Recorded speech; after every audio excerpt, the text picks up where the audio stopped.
A recent conversation on Joe Budden's podcast has people scratching their heads as Mark Lamont Hill and Joe Budden and others that are part of that podcast are debating back and forth whether or not what we're seeing happen with ICE is unprecedented, as if we've never seen this type of energy in this country before. I was actually pretty, surprised by this conversation, because it was almost like, to me, that some of the other members of the podcast forgot history. What are we talking about? Let's take a look at it here, ladies and gents. We're going to show you what was discussed, and then I'm going to show you examples in this country in the past, and also not too long ago, actually, where this type of energy has taken place. So it makes you wonder, where has Joe Budden and the other members of the podcast been? Here we go. He's not Trump. Yeah, but that's the bullshit that you do. Very different from U.S. government sending the militia to U.S. towns to kill U.S. people. Is it that different? So see, this is what I'm talking about. Joe Budden is basically saying what we're seeing happen with the ICE agents is unprecedented. We have not seen that type of energy in this country before. And that's actually false. And I'm surprised to hear that from Joe Budden. You know, Joe Budden's older than me. I would think he would be aware of some of these incidents that have happened in the United States, but also more recently, right? So I have three examples that I want to show you. And this is what I was saying before a couple of nights ago. It's kind of weird to me, the number of, I assume Joe Budden might be liberal, I don't know, but the number of liberals that I've seen in person and online act as though they had never seen this type of violence before. And it just makes me wonder, like, where has everyone been? Right? I don't know if this is a class issue. Maybe it is. Maybe people that have a little bit more money, maybe they are just sheltered and they don't see a lot of these things happening. But we all have social media. We also have, of course, television. I don't understand how they couldn't know about these things. So this conversation has a lot of people scratching their heads. I'm not talking about every president did bad shit. You got that. I'm not talking about Yemen and... The conversation was about Venezuela, though. We were talking about Venezuela. I was talking about Venezuela at the time. Oh, okay. That's what I'm saying. And people conflating a lot of things. I never said that. In fact, I said the opposite. I said Obama's not Trump. Right? You can say they're all fucked up, but there's different degrees of fucked upness. Trump is the worst. All I'm saying is he's not a new genre. Yeah. You know what I mean? They're all fucked up. That's dangerous, Mark. Yeah. No. I'm saying in the history of America, we have given blankets and smallpox to Native Americans. We've let black people die of diseases. We've enslaved people. We killed people. I'm not going to act like Donald Trump is the first person in the history of the United States empire to be fucked up or genocidal or whatever. This particular thing he's doing right now, yes, it is unprecedented. But it's not a new genre. It's U.S. policy on steroids. That's what it is. That's all I'm saying. So what Mark Lamont Hill is saying here is that, no, we have seen this type of energy, of course, in this country before. But even Mark Lamont Hill says that it's unprecedented, and I don't think it is. I think we have to look at different examples. Now, have we seen a president behave this way in regards to ICE? No, I have not seen that. But it doesn't just have to be about ICE. I have been saying for years that America, as long as I can remember, has always been a violent country. Whether it was implemented, these acts were implemented by the president, whether it was implemented by governors, by mayors, etc. In the examples that I show you, you'll see what I'm talking about. It's kind of weird to me, especially considering I know, like, Mark teaches in Philly. There's one particular incident that happened in Philadelphia that I feel as though was a complete attack on the people. And I was kind of surprised that was not mentioned during this part of the conversation. I was hoping that Mark Lamont Hill was going to mention the MOVE bombing, but he doesn't bring it up, at least not in this clip. So I was kind of surprised. What they are saying is that, Mark, you're talking about things that happen abroad. You're talking about geopolitics. People are angry because we're seeing that type of energy now in the United States. But it's not the first time that we've seen this type of energy in the United States. I think a lot of times people have short memory, or they're just in a class bubble and they haven't been paying attention. We haven't seen. You know, I feel like Obama went to Libya, and you know what I'm saying. So what I'm saying is, it is a new genre because we haven't seen a president in our lifetime inflict this domestically. So that's a new genre. Until you watch people drowning in Katrina and watch them not. That's different. That was a lack of response to a catastrophe. Also horrible. He has taken an aggressive stance and put these people in American cities and have them getting their asses whipped and getting their rights violated on a day-to-day basis in the camera, and nobody saying a fucking peep. And that never happened before. We never had officers brought into American cities before that have been violent towards the people. Where have they been? What I'm saying is, I agree with that. That's why I say it's the worst iteration of a policy that has always been like, we are indifferent to the most vulnerable people here. It's a new genre, though, domestically. That's what I'm saying. It's the premium plus version. Yeah. We saying the same shit, but I'm just thinking that the new genre is we've not seen this domestically. Like, I read an article yesterday, a lady from Maryland, born in Maryland, fam, got snatched from her family. She was in a detention camp for 25 days. My nigga, and they just let her out and was like, oh, bad. Go back home. That's true. My nigga, you can lose your job. Dog, you can lose your house. They locked up the New York City councilman who had his papers. It's a big thing. No, Trump is some other level of fucked upness. You know what I mean? My point is less to beat up on people who aren't Trump, and it's more just to remind people that this problem doesn't get fixed when Trump leaves, because it's a deeper systemic problem. That's the point I'm trying to make. And you know what else is a little different? Like, we didn't see the figurehead actually just standing up and standing in the shit publicly. Like, not domestically. Like that's, even though they were doing shit, we never saw these motherfuckers like, yeah, I did that, and I'm gonna send them here, and I'm gonna fuck with you, and I'm gonna fuck. Like, he doubling and tripling down to the American people in America. Y'all also got to remember, when it comes to Mark is a person of the people, meaning that anything that happened around the world, he stands up and he speaks for it. Yeah. A lot of us, not us, me, but a lot of people don't care about what happens outside of the U.S. And that's why, be honest. But again, it's not just outside of the U.S. So they said that we didn't see a president stand up and say, I did this, I did that. Okay. So this is what I said before about the Republican Party is overt. The Democratic Party is covert, right? The Democrats do things in a way where it's like, they do things. They implement policy that will hurt people. They support, of course, these actions abroad as well, just like the Republican Party does.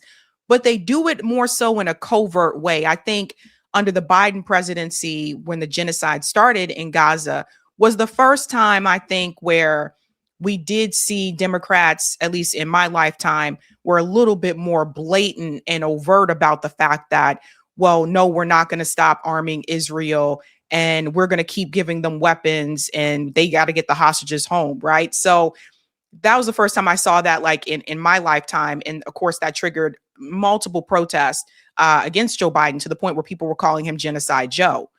But the reality is, both parties have been implementing things that are not supporting the American people and things that have actively harmed the American people. A lot of times people don't know about it with the Democratic Party, is because they don't come out publicly and say it, especially if you look on the local level. There's a lot of harm that has been done to certain communities in this country on the local level that the Democrat politicians were 100% a part of, or either implemented that policy themselves.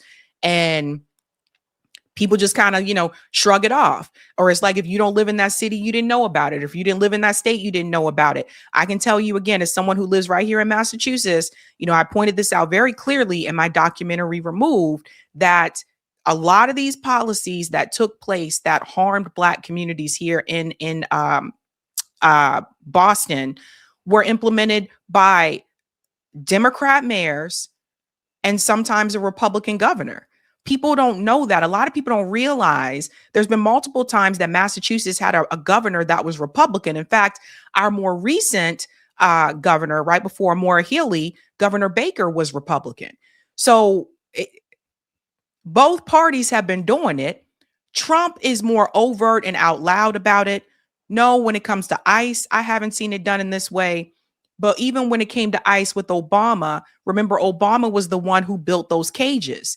So it was like he built the cages that Donald Trump later came in and put the kids in. But nobody was talking about that at that time. Like when Obama built those cages, nobody was talking about that. It just kind of went under the radar. And then it became more of a public, story when Donald Trump was putting kids in those cages. So then all of a sudden people knew about these cages. So we have seen this type of behavior before. Everybody knows about Obama, Libya. I just did a deep dive about that with Margaret Kimberly.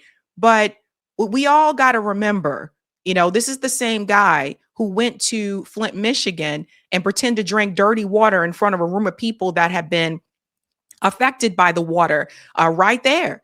I mean, we talk about what happened in Flint, Michigan. We're talking about Democrat politicians that were a part of that, right? So people getting sick because the water is bad. Like there has been known history in this country of communities and towns being poisoned, whether it's been because of water or other means or environmental pollution. But that's not out there in the open. That's not out on Front Street. So a lot of times it doesn't get talked about. And had it not been for the investigative reporting by people like Jordan Sheridan from Status Quo, I would say even today, a lot of people still wouldn't know about what happened in Flint, because it's not just Flint. It's also Denmark, South Carolina. It's also Appalachia. Like all these poor towns and stuff, people have been poisoned for years.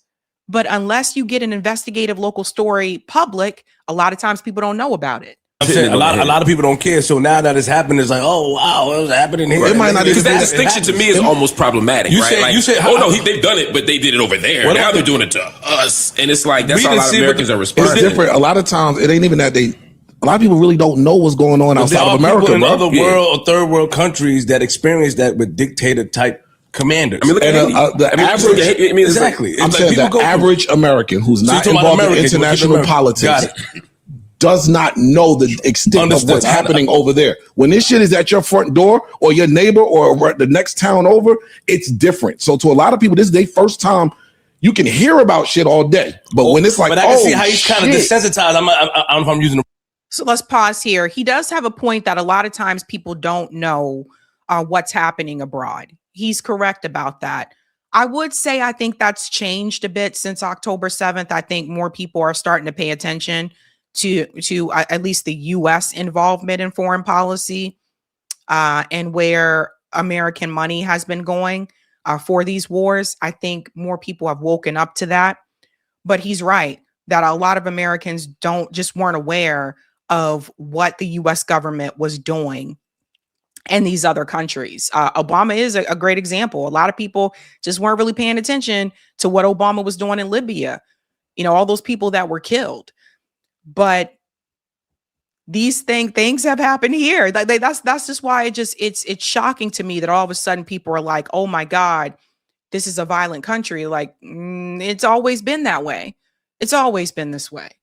Right word, but I can see how Mark is not desensitized, but how Mark is saying that there's no difference too. Yeah, and that's why I'm making the difference. I can understand. I'm like, we never bombed Minnesota, but we bombed Grenada. Like, I can't feel that different. Mark, we bombed Philly. I mean, there was a whole. We'll get into it. Is a journalist that has been knee deep in foreign affairs. Right. The American media will spin the shit on these other countries to where when you see it happen in another country, you be like, oh yeah, good for them, get them. But you know the ins and outs of some of these nations and some of these, so you know that the American media is saying some bullshit. Nigga, when your next door neighbor gets shot in her face, you like, this is bullshit. You can't spin it and make it be a Bin Laden thing. You can't spin it and make it be a Gaddafi thing. This is a lady that I might have said hello to every morning that bought my garbage cans in and put them on the side of my house that just got shot in her face for no fucking reason. And why are we pretending like that's a first time thing? This is another thing that I was pointing to here. Again, like if we look at some of the police killings that have happened in the United States, there's one I'm going to show you. This is not a first time thing. This has been happening. Why are people like, oh my God, this woman, and I talked about it too. And I 100% disagree with what was done to Renee Good, but it's not a first time. that has been happening. We have been complaining for years about people who were unarmed, who were shot and killed by the police. Not a new thing. And I would expect them to know that. I would expect them to know that. Well, why are they pretending as if this is the first time someone who is unarmed has been shot and killed in the face or the back or the stomach or anywhere on their body? Why are we pretending this is new? It's not new. That's what is throwing me for a loop. This is why I said, like, people have to get out of their class bubbles and wake up. These are just the incidents that we know about. And we even know about this one because it was caught on camera. It was filmed. Had this not been filmed, we may not have never heard about it. These things have been happening for years. But you have to remember the stories that you hear about on the news are just the ones that were reported. There are many other incidents that were never reported because someone didn't have a cell phone to record the video. Or they couldn't put the phone like out of their pocket in time to get the video footage. It's not new. So it's shocking to me. That's why when I saw this, I was like, what? Where have they been? The president of the United States gets on the TV and said she's a domestic terrorist. Yeah. Bro, that shit hit home differently than some people that are 5,000 miles away getting something done to them. You get what I'm saying? Yeah. So that's where I said the genre is a little bit new. I don't want to beat a dead horse. No. You know, I was in Ferguson in 2014 when Obama was president, though, and I did watch National Guards and martial law. I was tear gas. We were bombed. People were shot. And again, different levels, different intensity, but same problem. But to the other point. I can see why you on some lists. Oh, yeah. That's a good reason. And why I'm not on others. Like, I can't. Man, White House be like, ain't no pussyfooting around. Why Marcus? But he been through it. But I want to say something about this Christian. Obama denounced it, though. You get what I'm saying? The president of the United States today, he did. Publicly, he denounced it. This president is saying, get them niggas. And I'm going to send them there. And I'm sending more. Trump is worse. I just want to remind y'all that. Yeah. So let me say this here. Obama sort of denounced it. Obama also said that he didn't agree with the protests. So it just, but I get it. I get what they're saying. Like, no, Obama didn't go out there and say, get them and all that type of stuff. Right. So let me show you some of the other examples. I'm actually surprised. Let's go further back and then we'll make our way closer to 2025. Just 3 examples really quickly. We haven't seen this type of energy here in the United States before. Really? What about the Kent State Massacre? Let's go back to 1970 when the National Guard came to Kent State University and they killed protesters. But on this day, the unthinkable happened. And it was at that rally that the National Guard advanced on us and moments later opened fire on us. Opened fire on unarmed protesters. In 13 seconds, 4 students were killed. Unarmed protesters. The National Guard did that. How quickly people forget. The Kent State shootings is one I would think a lot of people know about. I would think. But that was the National Guard. And for the gentleman on the podcast who said, like, this woman just got shot in her face, we have seen this before. So those students that were protesting at Kent State, they weren't armed. They were just protesting. Here are their names. Jackson Krause, Jeffrey Miller, William Schroeder, and Sandra Shearer. Roseanne Chick Canfora, seen in this picture, was there. Fortunately, my brother's roommate pulled me behind a parked car. My brother wasn't as lucky. Allen, seen carrying a flag, was shot near this tree. His hand was struck by a bullet. There are now markers for all 9 students who were injured. So, Kent State University, 1970. Let's go to another example. I'm surprised Mark Lamont Hill didn't mention this one. This was right in Philadelphia, Pennsylvania. The Move bombing from the 1980s. Yeah, the time when a police department actually bombed a community. The Move bombing. We have a clip here I want to show you when they realized that there were more human remains that were discovered. Philadelphia's 1985 Move bombing. Additional human remains from the Move bombing have been found at the University of Pennsylvania. 5 children and 6 adults were killed when police bombed the Move organization's headquarters in Cobbs Creek back in 1985. They killed adults and children. Yeah, these are things that happen here. It caused a raging fire, which eventually destroyed the entire neighborhood. Action News reporter Taronda Thomas, live in South Philadelphia, with those details tonight. Taronda. Well, Rick, I just talked to the mother of the child whose remains were recently discovered. She and others from the Move organization were imprisoned at the time of the bombing. They say now knowing the truth of what happened to those remains is horrifying.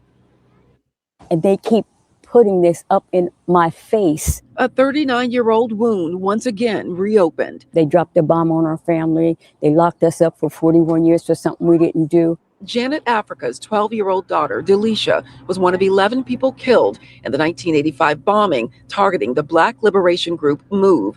She was told that her child's remains had been turned over to relatives, but all this time, those remains have been at the University of Pennsylvania's museum. Museum workers found them on Tuesday as they were conducting inventory. So do you see how an entire block was affected? Because when police dropped that bomb, obviously a fire started. The police, they just basically came in and just wiped out a block.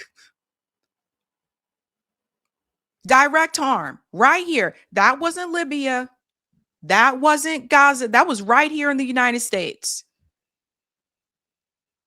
So I'm surprised that like Joe Budden and them, they don't, nobody know. Come on. The Move bombing. Things that we heard that they did to our family's remains are horrifying.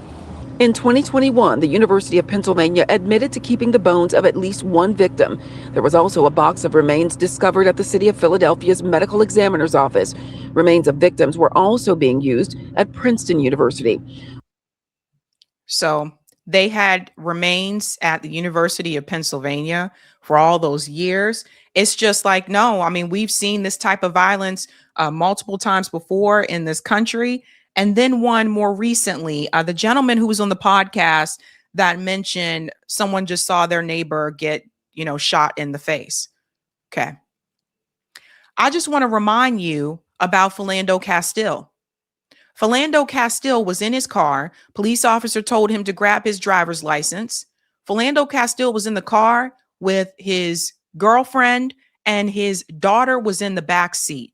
Now, obviously, I'm not going to show you the incident on here, but I am going to show you the little girl getting out of the car, because this is the thing to me that really sticks out is everyone's like, oh my God, people are like, this woman just got shot in the face, by law enforcement. Philando Castile was shot in front of his little girl. I don't understand how the commentators there on Joe Budden's podcast, why are they all of a sudden shocked? Why are they pretending as though they've never seen this type of violence before? All of a sudden, people forget.